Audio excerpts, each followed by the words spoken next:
Do pekla s cukríkmi. Už si späť? Aká bola konferencia? Otrasná, pohádali sme sa. S kolegami pre samé hlúposti. Toto nemyslíš vážne? Takže víkend stal za figu? Nie, videl som Donalda Trumpa čakať na výťah.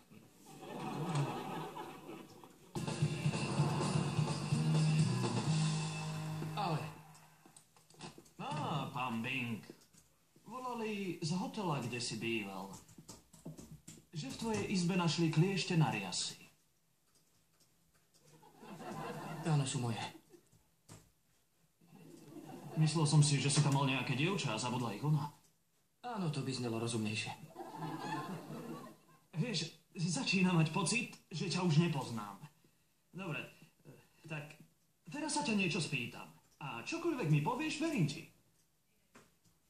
Bol si, alebo nebol na zraze gejov?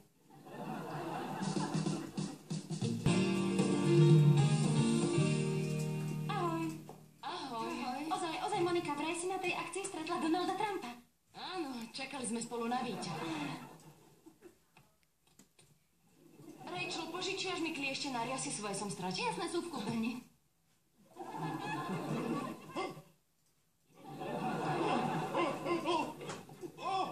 Čo mi môžeš na chvíľu?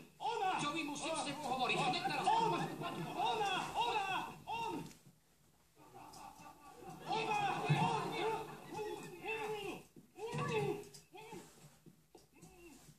Áno.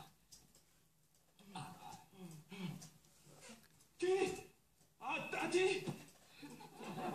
Áno, ale nikomu to nesmieš povedať. Ako? Kedy?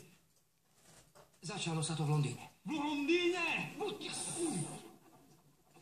Nikomu sme to nepovedali, pretože z toho nechceme robiť veľkú vec. Ale to je veľká vec. Musím to ísť niekomu povedať. Nie. Nesmieš.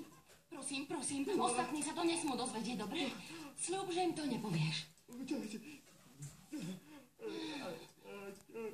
Dobre.